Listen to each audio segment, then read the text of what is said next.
Is the Legends Festival really as good as people say? No, it's not.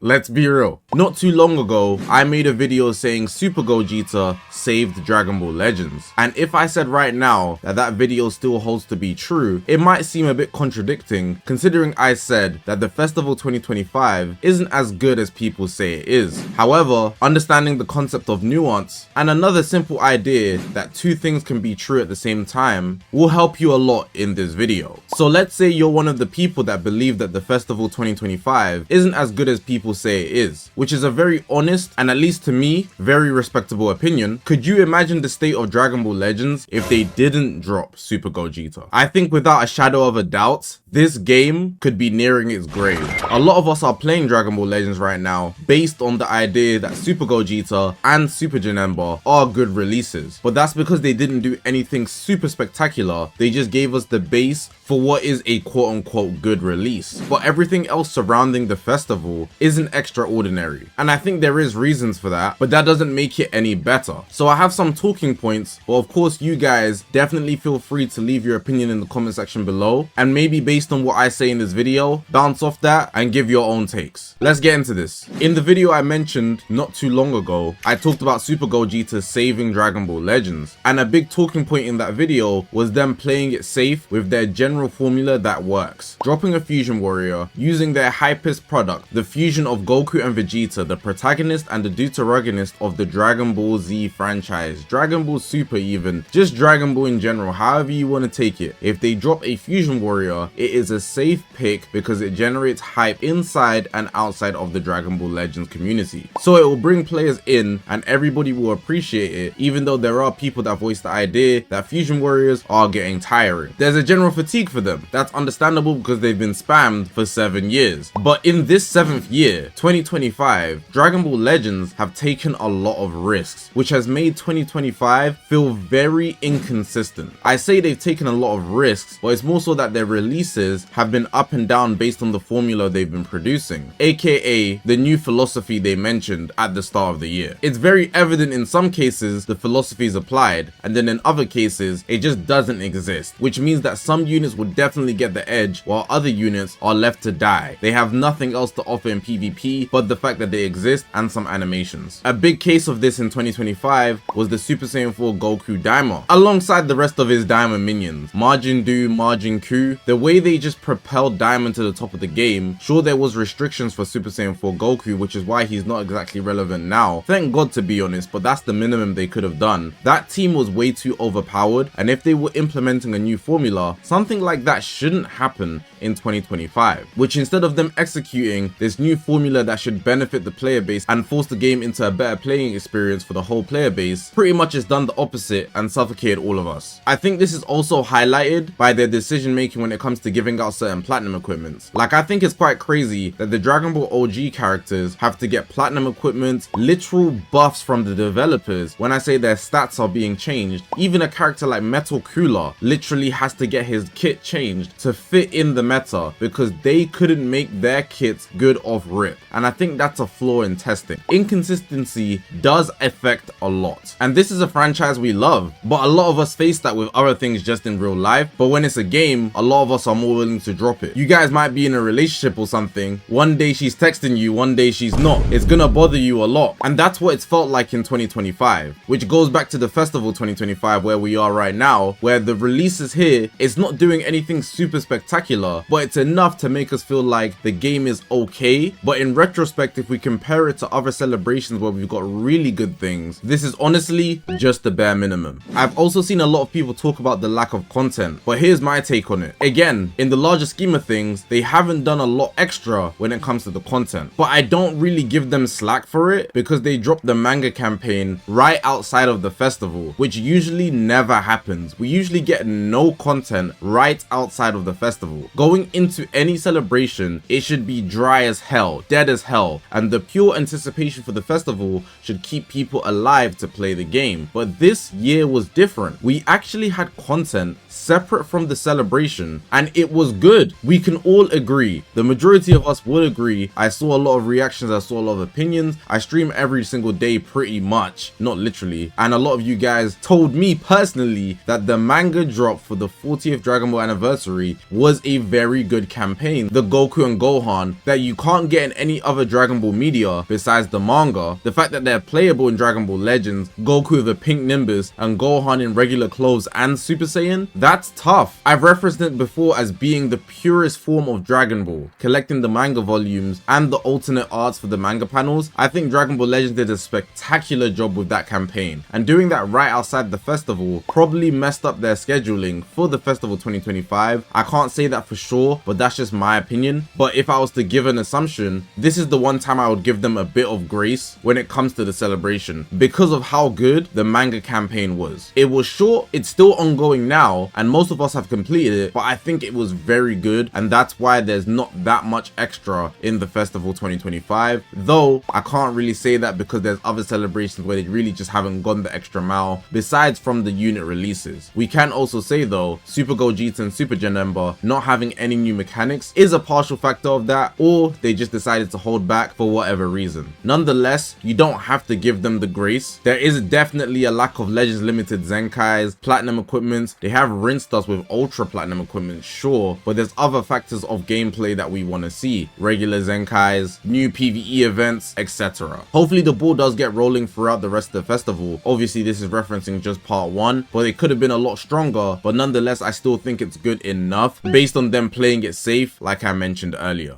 I also think to some degree they're kind of putting their eggs all in one basket in separate areas of the game. Like, do you see how hard they went for the Super Gogeta and Jiren summon animation? Bro, even though I think that's an amazing piece of content and it's going underappreciated, there is still the true factor that less than 1% of the player base will see that animation. Sure, it exists, but it's not something you can repeatedly enjoy in Dragon Ball Legends. It's something that you have to get lucky to see or live through somebody else and you can just go watch it in your spare time. But unlike the unit releases, in ranked PvP or even any regular PvP match, so the training battle or the treasure battle, you won't consistently see Super Gogeta fighting Jiren. So it's peak, sure, and they went out their way to make it amazing, but how often are you going to see it? And I think that's still a true factor, even though it's going underappreciated. Can you see how I'm kind of contradicting myself, but both things is true? It's great, it's perfect, honestly, it looks beautiful, but we're not gonna see it that often, maybe even at all. So maybe they should have put their eggs in a different basket, such as the actual unit animations, which I do think are still really good, but could have been better, or even a new mechanic for the new units that we got this celebration part 1. And you can apply that to other aspects of the game too. For example, the PvE events, or even the reveal itself. There's not much more layering I want to put into this point. It's just that some things they went extra hard on, and then some things there's barely anything to talk about. And I think the actual flip-flop, again, inconsistency, puts a downer on the celebration, or rather the overall playing experience for the Dragon Ball Legends player base. Let me know what you guys think about that though. It's kind of like one day I am happy about this thing, but how long is that gonna last? Because again, they have to upkeep that type of hype. But I do also think there's an aspect of the player base kind of just plowing through everything they put out, and then when they don't really get the unit, there's kind of a dissatisfaction. But hey, maybe I'm wrong about that too. I will say personally, I am enjoying the festival 2025. It's not anything like one of the best celebrations or anything. I will also say it's nowhere near close to one of the best celebrations, but it is a fresh of breath air, super refreshing to me post this whole year of ups and down, pure inconsistency, and things that I really don't appreciate from the Dragon Ball Legends devs. And I'm not talking about the releases per se, but more how they were handled and how some things got more favoritism than others. I love variety, I love the devs trying new things, but they need to try new things and be fair about it, and I think they haven't done that with the releases they've picked this year. But like I said at the start of the video, let me know you guys' thoughts and takes on the festival 2025 and the year as a whole. But hopefully you guys did enjoy this video. If you haven't already, make sure to press the subscribe button. We're on this grind to 200,000 subscribers. I appreciate you guys for watching, man. My name's Zakashi, guys, and I'll see you guys in the next one, man.